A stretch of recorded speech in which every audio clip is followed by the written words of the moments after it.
أعوذ بالله من الشيطان اللعين الرجيم. بسم الله الرحمن الرحيم. الحمد لله رب العالمين، الصلاة والسلام على خاتم الأنبياء والمرسلين، حبيب إله العالمين أبي القاسم محمد. اللهم صل على محمد وآل محمد وعلى آل بيته الطيبين الطاهرين الحر الميامين، لا سيما بقية الله في الأرضين، واللعنة الدائمة الأبدية على أعدائهم ومنكر فضائلهم وغاصب حقوقهم وقتلتهم أجمعين من أول يوم ظلمهم إلى قيام يوم الدين. أما بعد، اللهم كن لوليك الحجة ابن الحسن صلواتك عليه وعلى آبائه في هذه الساعة وفي كل ساعة وليا وحافظا وقائدا وناصرا ودليلا وعينا، حتى تسكنه أرضك طوعا وتمتعه فيها طويلا. اللهم صل على محمد وآل محمد. بسم الله الرحمن الرحيم. يا دائم الفضل على البرية، يا باسط اليدين بالعطية، يا صاحب المواهب السنية، صل على محمد وآله خير الورى السجية، واغفر لنا يا ذا العلا في هذه العشية. أعوذ بالله من الشيطان اللعين الرجيم. بسم الله الرحمن الرحيم. ونريد أن نمن على الذين استضعفوا في الأرض ونجعلهم أئمة ونجعلهم الوارثين ونمكن لهم في الأرض. اللهم صل على محمد وآل محمد وعجل فرجهم.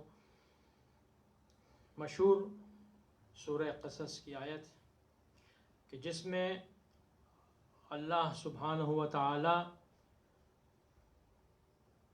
ارشاد فرما رہا ہے،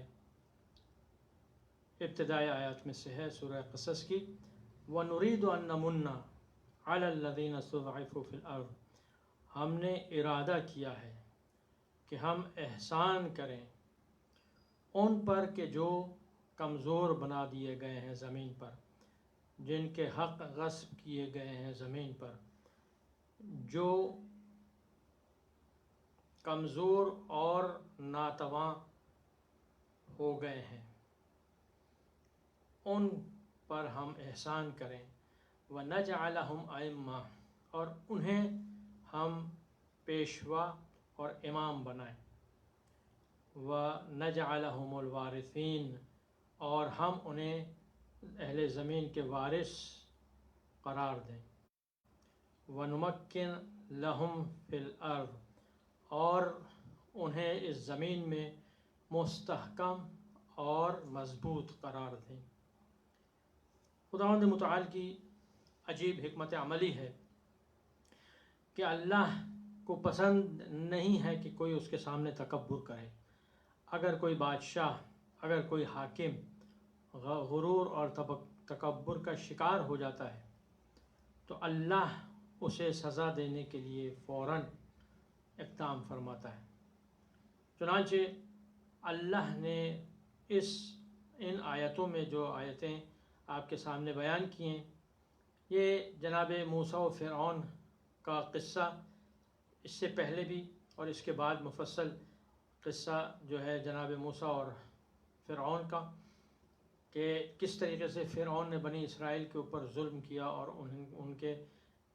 انہیں کمزور کر دیا اور ان کے حقوق کو پامال کیا.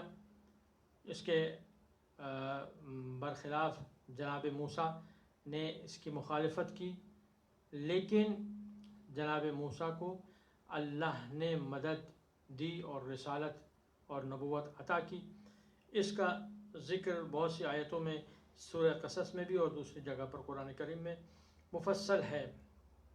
تو یہاں پر ہم دیکھتے ہیں کہ اللہ کتنا بہترین پلان کرنے والا ہے. اللہ کتنا، واللہ خیر الماکرین، اللہ بہترین مکر یعنی پلاننگ کرنے والا ہے، تدبر کرنے والا ہے، اس طریقے سے تدبیر کرنے والا ہے کہ جو اپنے کاموں کو بہت پلان کے ساتھ اور بہت طریقے سے سلیقے سے انجام دیتا ہے. اللہ کی عجیب قدرت ہے کہ اس فرعون نے کہ جس کو بتلایا گیا اس زمانے کے جو نجومی وغیرہ افراد تھے، ان لوگوں نے بتلایا کہ ایسا بچہ پیدا ہونے والا ہے کہ جو تیری حکومت کو پلٹ دے گا۔ اس نے بچوں کو مارنا شروع کر دیا، بچوں کا قتل کرنا شروع کر دیا۔ نومولود بچوں کو جہاں پر حمل کا شک ہوتا وہ اپنی دایا اور اپنا نگہبان وہاں اس کے پاس اور اس عورت کے پاس ٹھہرا دیتا، اور اگر بچہ ہو تو اسے قتل کر دیا جاتا، اور اگر بچی ہو تو اسے چھوڑ دیا جاتا۔ قرآن کریم میں تمام چیزیں موجود ہیں۔ تو جس موسیٰ کے خوف سے کہ موسیٰ پیدا نہ ہوں، اس خوف سے ہزاروں بلکہ روایات میں ہے لاکھوں بچے تہہ کر دیے گئے۔ اسی فرعون کہ جس نے اتنے بچے مارے، اسی فرعون کے محل میں اللہ نے موسیٰ کو پرورش دی۔ عجیب پلاننگ ہے اور عجیب اللہ کا انتظام ہے، اللہ کی قدرت ہے کہ اللہ نے اسی محل میں، اسی فرعون کے محل میں کہ جو فرعون بچوں کا قاتل تھا، نومولود بچوں کا قاتل تھا، اسی فرعون کے محل میں اللہ نے موسیٰ کو بھیجا۔ نومولود بچہ موسیٰ، جس کو 3 مہینے کے جناب موسیٰ تھے، یہ واقعہ گزر چکا ہے کہ کس طریقے سے انہیں دریا سے نکالا گیا اور تمام چیزیں۔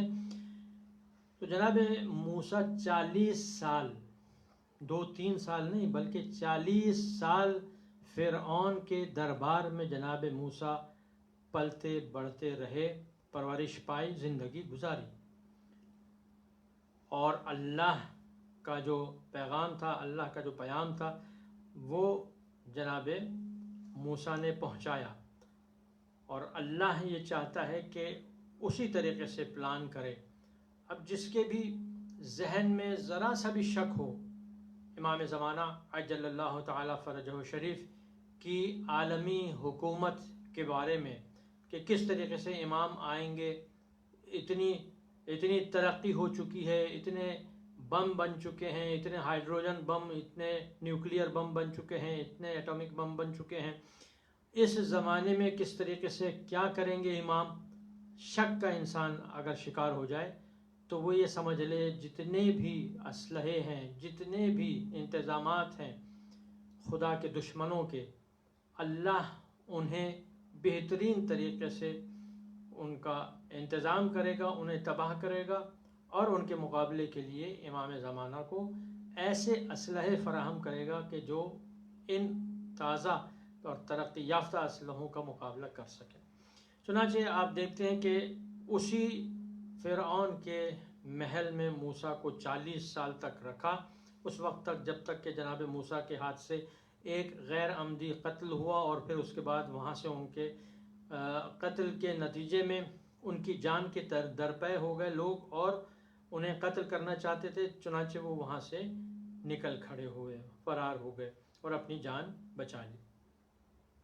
اسی طریقے سے اللہ یہاں پر جن الفاظ کو استعمال کر رہا ہے، وَنُرِيدُ أَن نَّمُنَّ عَلَى الَّذِينَ اسْتُضْعِفُوا فِي الْأَرْضِ، نُرِيدُ فعل مضارع ہے، ہمارا ارادہ ہے۔ یہ فقط ایک وقت کے لیے نہیں ہے، ایک قوم کے لیے نہیں ہے، یہ فقط ایک واقعے کے لیے نہیں ہے، بلکہ اللہ کی یہ سنت ہے، اللہ کا یہ قانون ہے کہ جب کوئی متکبر تکبر کرنے لگتا ہے اور اس کا اظہار کرنے لگتا ہے، ظلم حد سے بڑھ جاتا ہے، تو اللہ اپنی قدرت سے اس کی ناک زمین پر رگڑوا دیتا ہے، اللہ اپنی قدرت سے اسے سرنگوں کر دیتا ہے۔ چنانچہ جب فرعون نے اپنا اس طریقے سے اظہار کیا تو اللہ نے بھی اسے دریائے نیل میں ڈبو کر، پوری فوج کے ساتھ دریائے نیل میں تمام لشکر کے ساتھ ڈبو کر یہ بتلا دیا کہ اللہ کے لیے یہ کام بہت آسان ہے۔ اور ہم جو جس زمانے میں رہ رہے ہیں، اس زمانے میں ہمارے سامنے ایک ایسا معجزہ ہو چکا ہے اور ایسا واقعہ ہو چکا ہے، گزر چکا ہے، کہ جس پر اگر ہم ذرا سا غور کریں، وہ ہے ایران کا اسلامی انقلاب۔ وہ خمینی کہ جس کے ہاتھ میں نہ تلوار تھی، نہ کوئی بم تھا، نہ اس کے ہاتھ میں کوئی اسلحہ تھا، ایک ہاتھ میں قرآن اور ایک ہاتھ میں تسبیح تھی۔ اس خمینی نے اتنے بڑے، جو اس زمانے کے بہترین اور مسلح ترین فوج لشکر کا افراد تھے، اس ایسی بادشاہت کو کہ جو 2500 سالہ بادشاہت کو منا رہے تھے، اس کی خوشیاں منا رہے تھے، اس بادشاہت کو اس نہتے اور ایک پارسا اور صالح انسان کے سامنے سرنگوں کر دیا۔ وہ خمینی کے جو جمران کے ایک بہت ہی محقر گھر میں رہتا تھا، اس کے سامنے بادشاہ وقت سرنگوں ہو گیا اور مجبور ہوا کہ وہ اپنے گھٹنے ٹیک دے۔ یہ اللہ کا انتظام ہے، اور ہم نے یہ دیکھا، اور ایران کے انقلاب میں بہت سے ایسے واقعات ہیں کہ جس میں ہم نے دیکھا کہ اللہ کی قدرت عجیب ہے۔ اللہ نے عجیب طریقے سے اس بات کو منوایا ہے کہ اگر کوئی صالح بندہ اللہ کی حکومت قائم کرنا چاہتا ہے تو اللہ اس کی مدد کرتا ہے۔ فقط یہ چیز ذہن میں رہے کہ وہ کام صرف اور صرف اللہ کے لیے کرے، اللہ کی خوشنودی کے لیے کرے۔ یہ کچھ باتیں ہم نے آپ کے سامنے عرض کی۔ ایک اور جو موضوع اس سلسلے میں چل رہا تھا، آج اس موضوع کی آخری روایت ہے، جو انبیاء کی جو شباہت ہے اس سلسلے میں۔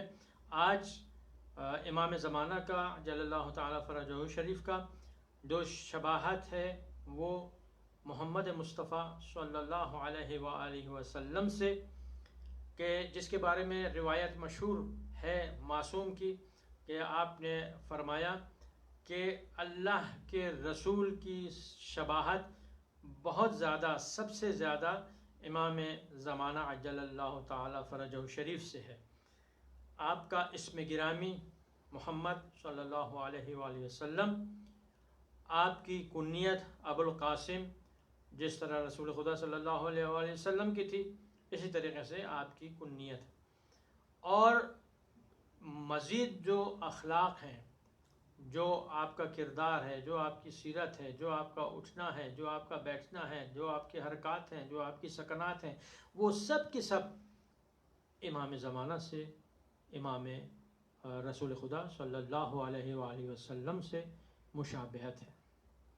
چنانچہ اس سلسلے میں بہت سی روایات سیرت کے سلسلے میں ملتی ہیں، اس تفصیل میں میں نہیں جاؤں گا۔ چند چیزیں کہ جو بتلائی جا سکتی ہیں کہ آخری زمانے کی جو نشانیاں ہیں، کہ جس کے ساتھ ہی امام زمانہ کا بھی ظہور ہو جائے گا، وہ اس زمانے میں معاشرے کی کیا حالت ہوگی، اس کو ذرا سا چھ تقریباً شباہتیں ذکر کرنی ہیں۔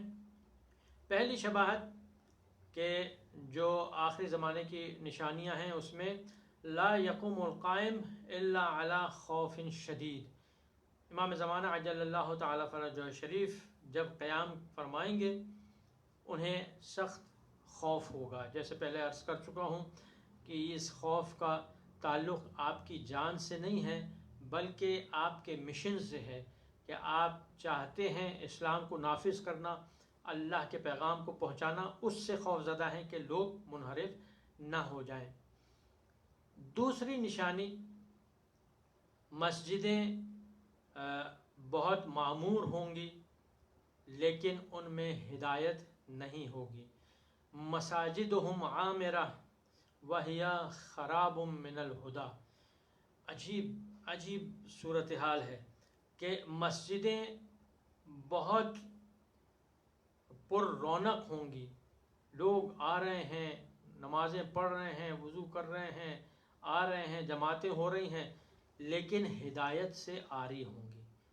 وہاں ہدایت نامی کوئی چیز نہیں ہوگی، وہاں اللہ، وہاں خلوص، وہاں تقوی نام کی کوئی شے نہیں ہوگی۔ بس بظاہر مسجدیں ہوں گی، سجاوٹ ہوگی، وہاں زینتیں ہوں گی، لیکن وہاں وہ جان کہ جو مسجد اور نمازی کی جان ہے، یعنی تقوی، یعنی پرہیزگاری، یعنی ہدایت، ان سے وہ مسجدیں عاری ہوں گی، خالی ہوں گی۔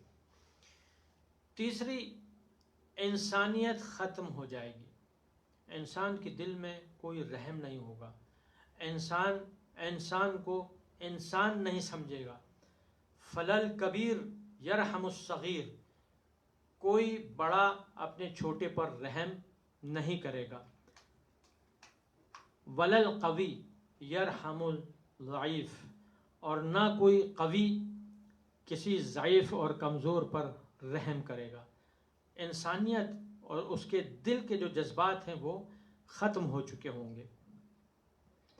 چوتھی جو نشانی ہے آخری زمانے کی، ناموس کی عزت نہیں رہے گی۔ مثال دی ہے کہ اگر کوئی شوہر سے بیوی کو الگ کر کے سرے بازار اس کی عزت لوٹنے لگے، تب بھی لوگ خاموشی سے تماشا دیکھ رہے ہوں گے، کوئی اعتراض کرنے والا نہیں ہوگا، کوئی اس مخالفت کرنے والا، اس عمل سے مخالفت کرنے والا نہیں ہوگا۔ اس قدر بے غیرتی بڑھ جائے گی۔ پانچویں نشانی، مرد عورت اور عورت مرد بننے لگیں گے۔ اذا تشبہ الرجال بالنساء والنساء بالرجال واکتفى الرجال بالرجال والنساء بالنساء، یہ عجیب و غریب صورتحال کی طرف اشارہ کیا گیا ہے کہ مرد عورتوں کی طرح لباس پہننے لگیں گے، عورتوں کا بھیس بدلنے لگیں گے، عورتوں کی طرح سے ڈھال چال ہو جائے گی مردوں کی، اور عورتیں مردوں کی طرح بن جائیں گی، مردوں کی طرح وہ چال ڈھال، ان کی اٹھنا بیٹھنا ان کا اس طریقے سے، جس طرح مرد اٹھتے بیٹھتے ہیں اس طریقے سے ہو جائے گا۔ اور اس سے زیادہ بڑھ کے واکتفى الرجال بالرجال، بلکہ مرد پر اکتفا کرے گا، اسے عورت کی ضرورت نہیں ہوگی۔ والنساء بالنساء، اور عورت سے مشغول ہوگی، اسے مرد کی ضرورت نہیں ہوگی۔ یہ جو آج کل ہم دیکھتے ہیں کہ بہت سی جگہوں پر، بہت سے ملکوں میں اس کو جو ہے وہ قانون اس کو بنا لیا گیا ہے اور اس کو قانون سے پاس کر دیا گیا ہے، یہ صورتحال ہو جائے گی۔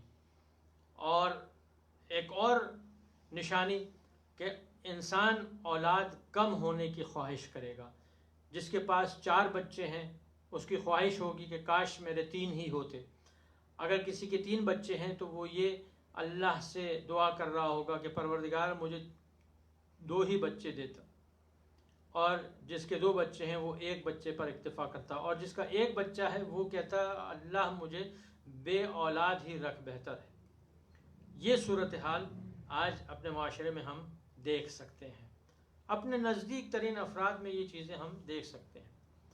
اور 7ویں چیز کہ معاشرے میں جنگ، قتل و غارت گری، فساد، یہ تمام چیزیں بہت زیادہ بڑھ جائیں گی۔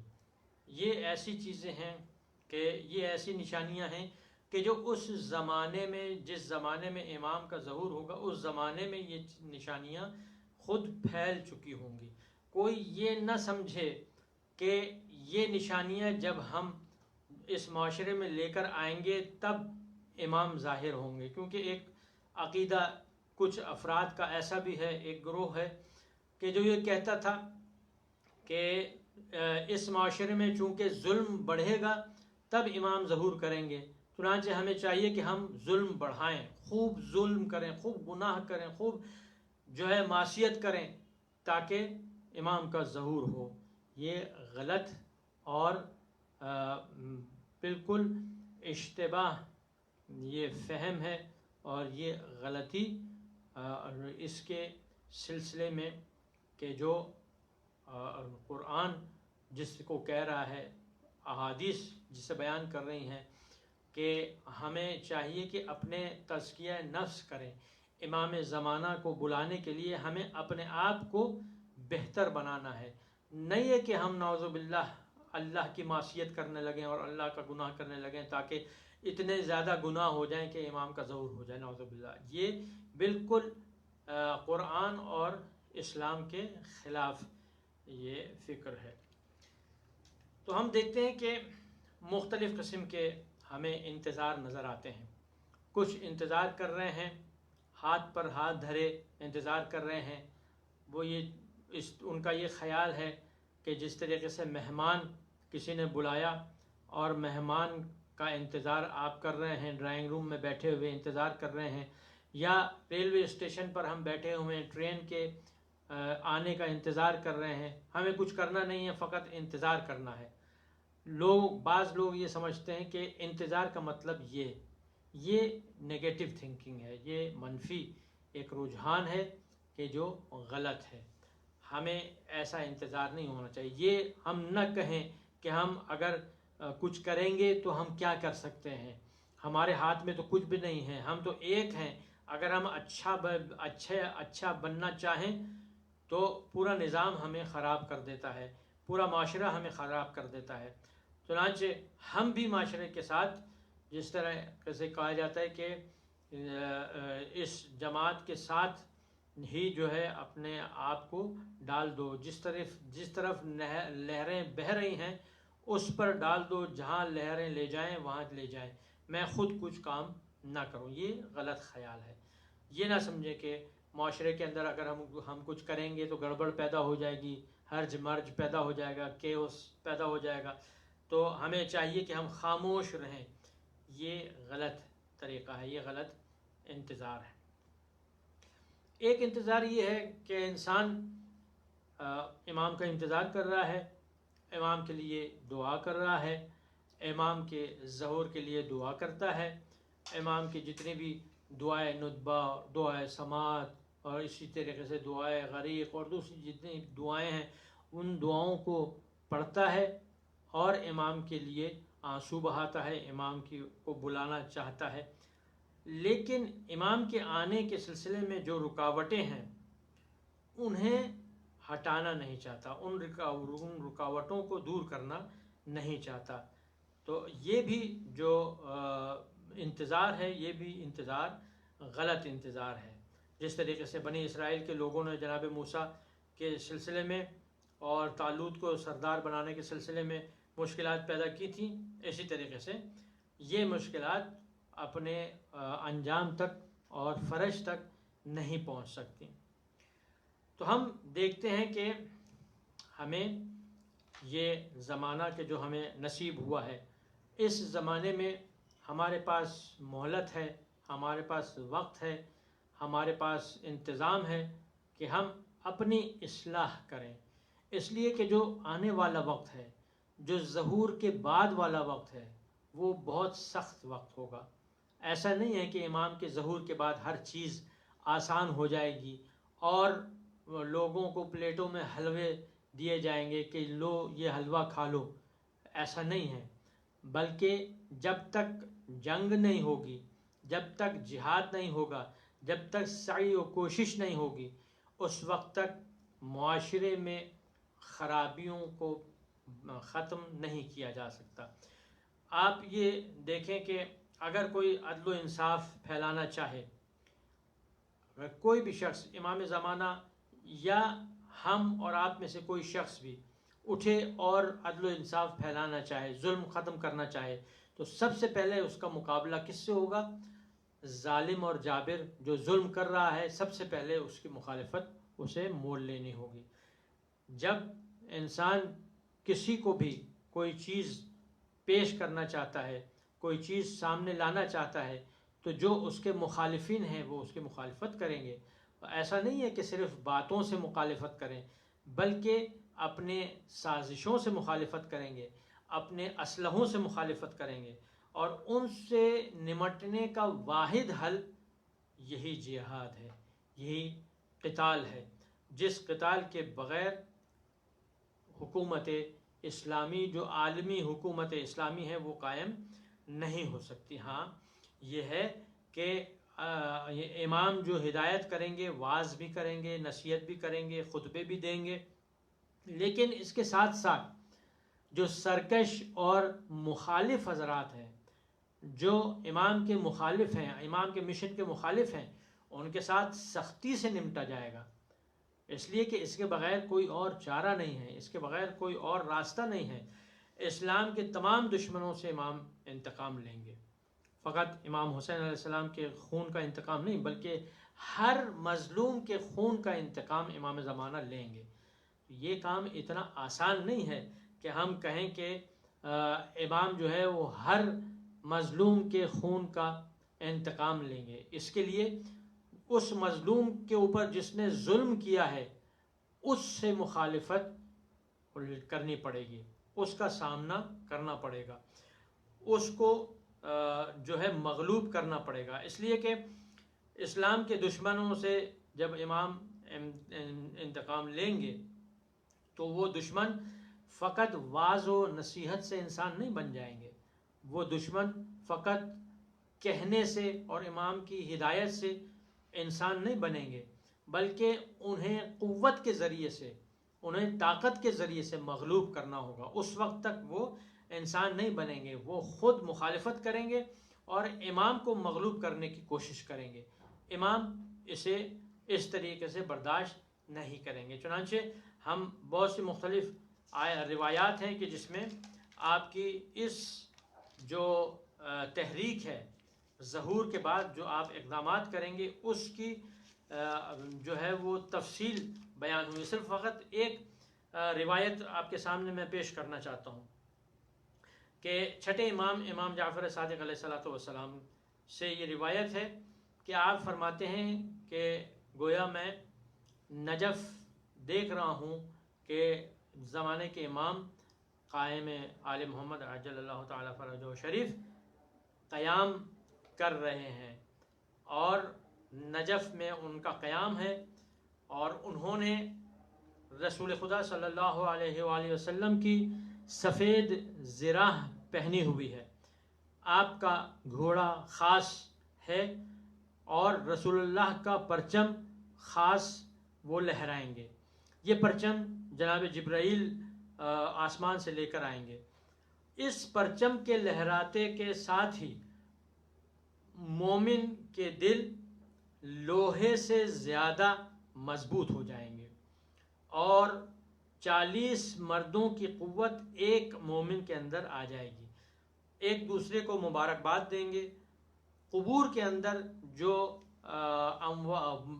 مردے ہیں، مومنوں کے مردے ہیں، وہ ایک دوسرے کو مبارکباد دے رہے ہوں گے۔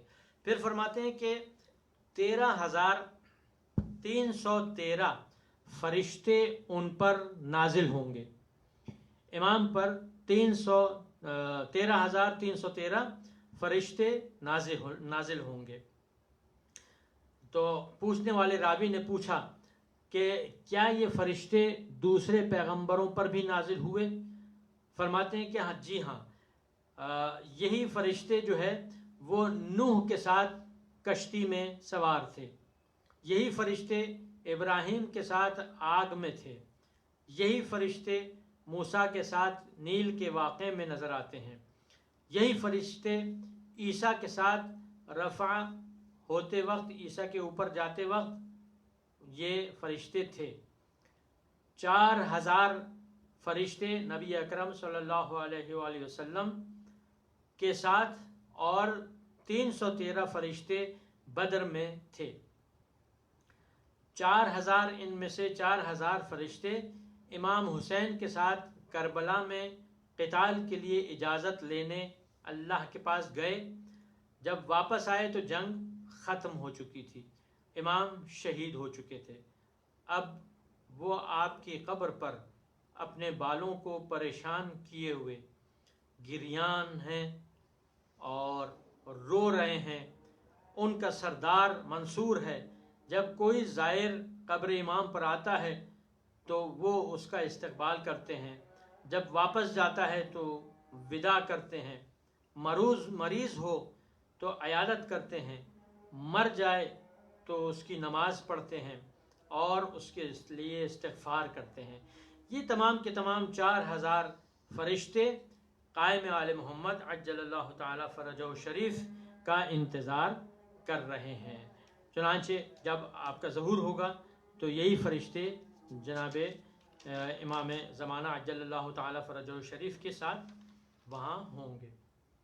تو ہم دیکھتے ہیں کہ بہت سے مختلف چیزیں ہیں کہ جس میں ہمیں پتہ چلتا ہے کہ یہ جو معاملات ہیں یہ معاملات اتنا آسان نہیں ہیں۔ ایک اور روایت میں امام فرماتے ہیں کہ امام کی روش جنگ و جدال پر ہوگی، اس لیے کہ جب بھی کوئی حق پر چلنا چاہتا ہے تو باطل قوتیں اس کے خلاف محاذ بنا کر اس کی راہ میں رکاوٹیں ڈالنی شروع کر دیتی ہیں۔ تاریخ میں بنی اسرائیل کے مختلف بہانے مشہور ہیں، جناب موسیٰ کی مشکلیں ہیں، طالوت کا مسئلہ ہے، اور اسی طریقے سے دوسری چیزیں ہیں جو اعتراضات کرتے رہے وہ لوگ۔ ان میں سے ایک اعتراض یہ بھی تھا کہ آپ نے جس کو طالوت کو سردار بنایا ہے اس کے پاس نہ پیسہ ہے نہ کوئی جائیداد ہے۔ تو جس طریقے سے یہ اعتراض بنی اسرائیل نے کیا، اگر ہم امام زمانہ کو دیکھیں، امام زمانہ سادہ لباس میں ہوں گے، امام زمانہ عام لوگوں کی طرح ہوں گے، تو ہم بھی یہی اعتراض کریں گے کہ ان کے پاس تو نہ پیسہ ہے نہ جائیداد ہے، یہ کیسے امام ہیں؟ اس لیے کہ ہمارے ذہن میں امام کا تصور بادشاہ کا تصور ہے۔ بادشاہ کا تصور یعنی کوئی مملکت ہو، کوئی حکومت ہو، کوئی نوکر چاکر ہو، چاروں طرف سونے اور چاندی کے محل کھڑے ہوئے ہوں، یہ تمام چیزیں امام کے ساتھ یہ تمام چیزیں نہیں ہیں۔ تو امام بالکل سادہ ہوں گے۔ جب امام تلوار اٹھائیں گے تو یہ تلوار اٹھانے کے بعد امام کسی کو مہلت نہیں دیں گے، بلکہ عجیب و غریب روایات بتلاتی ہیں کہ 18 یا 72 ماہ مسلسل مصروف قتال ہوں گے۔ لوگ اعتراض کریں گے کہ یہ رحمت للعالمین کے جانشین ہیں، اور رحمت للعالمین نے تو مکے میں جس وقت فتح مکہ ہوا تو اس وقت اپنے دشمنوں کو بھی آپ نے معاف کر دیا، جناب امیر نے اس طریقے سے معاف کر دیا، جناب رسول نے اس طریقے سے معاف کر دیا، لیکن ہم دوسرا رخ بھول جاتے ہیں۔ دوسرا رخ یہ ہے کہ اسلام قرآن کریم میں بیان کرتا ہے کہ اس وقت تک ان سے جنگ کرو جب تک فتنہ ختم نہیں ہو جاتا، فتنے کے ختم ہونے تک کفار سے برسرے پیکار رہو۔ ہمیں جو ہے یہ دیکھنا چاہیے کہ ہم کس زمانے میں ہیں اور کس طرح کی مخالفتیں زمانے کے امام سے ہونے والی ہیں، ہمیں اس کے لیے بھی تیار رہنا چاہیے۔ اگر ہم امام کا ساتھی اور امام کے لشکر میں شامل ہونا چاہتے ہیں تو ہمیں ان تمام چیزوں کو اپنے ذہن میں رکھنا چاہیے۔ روایت میں ہے کہ جب ہمارا قائم عجل اللہ تعالی فرجہ شریف ظہور فرمائیں گے تو نئی کتاب لے کر آئیں گے۔ ان کے پاس جو کتاب ہوگی وہ کتاب اس کتاب سے مختلف ہوگی، اس لیے کہ وہ کتاب ہوگی کہ جو حضرت علی نے جس قرآن کو کمپائل کیا تھا اور تالیف کیا تھا اور جمع کیا تھا، وہ امام زمانہ کے پاس ہوگا۔ نئی چیزوں کی طرف دعوت دیں گے اور نئے فیصلے صادر کریں گے، لوگ ان کی مخالفت کریں گے اور لوگوں پر ان کے فیصلے، امام کے فیصلے لوگوں پر گراں اور بھاری ہوں گے۔ تو یہ تمام اس زمانے کے حساب سے ہیں کہ جو انسان کی نفسیات ہے، انسان جب نہیں جانتا کہ یہ اللہ کا حکم ہے تو جب بھی وہ سنے گا، کوئی نئی چیز سنتا ہے، وہ یہ سمجھتا ہے کہ یہ چیز غلط ہے۔ انسان فرماتے ہیں کہ المرء عدو ما جہل، کہ انسان جو ہے وہ جس چیز کو نہیں جانتا وہ اس کا دشمن ہوتا ہے، وہ اس کا مخالف ہوتا ہے۔ چنانچہ ہم اس زمانے میں، جس زمانے میں ہم رہ رہے ہیں، اس زمانے کے لحاظ سے ہم دیکھیں کہ ہم کس طریقے سے امام کی خدمت کر سکتے ہیں، اور امام کے لشکر میں سب سے مسئلہ اہم جو ہے وہ یہ ہے کہ امام کے لشکر میں کس طریقے سے شامل ہوا جا سکتا ہے۔ امام کے لشکر میں شامل ہونے کے لیے سب سے پہلے اپنے نفس کا تزکیہ ضروری ہے، عبادت ضروری ہے، اللہ کے اوپر ایمان ضروری ہے۔ فقط ایک مثال میں دیتا چلوں، یہ جو لبنان کے مجاہدین ہیں، سید حسن نصر اللہ اور ان کے ساتھی، ان کے سلسلے میں جب بیان کیا گیا ان کے جو افراد ہیں ان کے کیا صفات ہیں، تو ان میں سے کہا، ان میں سے ایک صفت یہ ہے، جو صفات ان مجاہدین کی ہے ان میں سے ایک صفت یہ ہے کہ ان کی نماز تہجد، نماز شب ان کی کبھی 20 سال سے لے کر اب تک، جب تک وہ لشکر میں ہیں، اب تک نماز شب ان کی قضا نہیں ہوتی ہے۔ یہ ایک مثال ہے کہ اس طریقے سے نماز شب کے وہ پابند ہوتے ہیں۔ تو امام زمانہ عجل اللہ تعالی فرجہ شریف کے جو لشکر میں افراد ہوں گے، وہ افراد کس کردار کے ہونے چاہیے، وہ افراد کس سیرت کے ہونے چاہیے، وہ افراد کس کیلیبر کے ہونے چاہیے، یہ ہمیں مطالعہ کرنا چاہیے اور سوچنا چاہیے اور سمجھنا چاہیے، اور پھر کوشش کرنی چاہیے کہ ہم اسی طریقے سے اپنی اصلاح کریں۔ اور بہترین انتظار یہی ہے کہ ہم اسلام کو سمجھیں، آیات قرآنی کو پڑھیں، احادیث معصومین سے اپنے آپ کو یہ عقیدہ بنائیں کہ امام ظہور کے بعد اس دنیا میں ایک عالمی اسلامی حکومت قائم کرنا چاہتے ہیں۔ اب اگر ہم امام کا ساتھ دینا چاہیں اور امام کے ساتھی بننا چاہیں، امام کے اصحاب بننا چاہیں، تو اس کے لیے ضروری ہے کہ ہم آج اپنے اطراف میں صالح افراد پیدا کرنا اور صالح افراد تربیت کرنا شروع کریں، تاکہ معاشرتی طور پر، سیاسی طور پر ہمارے پاس اس طرح کے افراد ہوں بڑی تعداد میں کہ جو امام کے ظہور کے بعد امام کا ہاتھ بٹا سکیں، جو امام کے حامی بن سکیں اور امام کی مشکلوں کو وہ حل کر سکیں۔ تو ہمیں چاہیے کہ ہم اپنی اور اپنے اطراف لوگوں کی سب سے پہلے اپنی تربیت کرنا چاہیے، تزکیہ نفس اپنے نفس سے شروع کرنا چاہیے، پھر اس کے بعد دوسروں کی طرف تبلیغ کرنا چاہیے اور دوسروں کو یہ پیغام اسلام کا پہنچانا چاہیے کہ ہم اصلاح جو کرنا چاہتے ہیں، ہم جو ایک مصلح اور ایک امام کے منتظر ہیں، تو مصلح کا جو منتظر ہے خود اس کو صالح ہونا چاہیے۔ جو صالح امام کا منتظر ہے، صالح امام کا انتظار کر رہا ہے، اسے کم از کم جو شرط ہے وہ یہ ہے کہ خود بھی صالح ہونا چاہیے، تاکہ امام کے صالح لشکر میں اپنے آپ کو شامل کر سکے۔